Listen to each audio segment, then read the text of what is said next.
say it finished off our Queen. And I thought it was something more sinister, and it's a bit weird that she snuffed it right after meeting our fucking scary new Prime Minister. No, it's listed on the death certificate. There's nothing else that ended her reign, apart from the fact that she managed to outlive the accepted 70.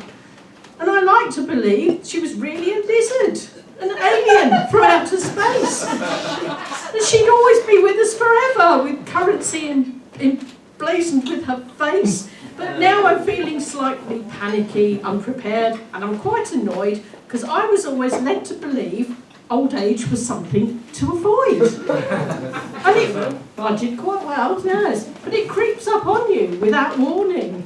An invisible silent killer, and 1 minute you're dancing on the tables, and next you're in the mortuary chiller. So, no point in smoothing out your wrinkles and trying to make yourself look younger. Don't bother with diet and exercise, because the Grim Reaper's got your number. And the march of time is relentless, and that's the way it will always be. So if something else doesn't get me, old age will be the death of me. You're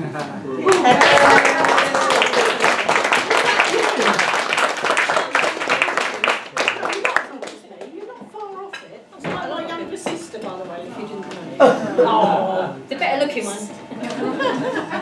The funnier one. The funnier one. You know, those. I will. Right, this poem's about a little old lady who saw a crown with a crown on her head. I've forgotten already. This is my poem about the royal family. For 70 years she was on the throne. With Phil by her side, she was never alone. Her dysfunctional family gave her cause for concern. She often didn't know which way she should turn. Philip was her rock, he was charming and witty, with a roving eye for ladies that are new, barn and pretty. He was very outspoken and could lighten the mood, made hilarious comments and could be very rude.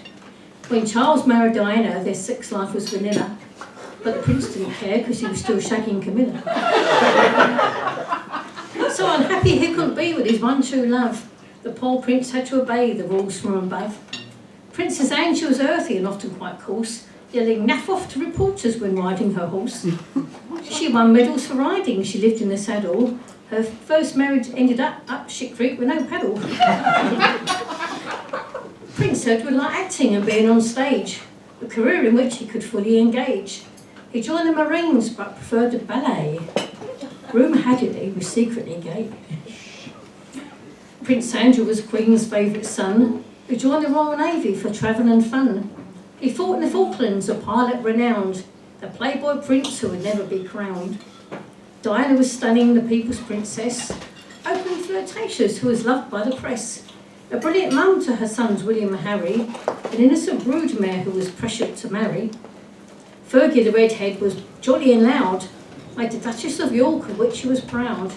But her many affairs were finally exposed when she photographed the man who was sucking her toes. William was born to be our future king. He has a beautiful wife and 3 offspring. He fell out with his brother and his manipulative wife, who fled to the States and quit royal life. Poor Harry has always been a bit of a whinger, a hot-tempered prince who was unusually ginger. Did Diana have a secret and only she knew it? That Harry is possibly the spawn of Major James Hewitt? Now the Queen has been buried, her pets will be grieving, her ponies and dogs will be sad at her leaving. Prince Andrew, whose uncertain future is looming, inherited the corgis. Well, he's an expert in grooming.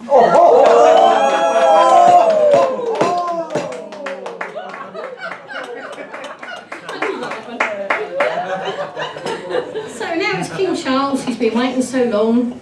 God Save the King will be our national song. And though some think of him as a bit of a knob, let's all hope he does a bloody good job.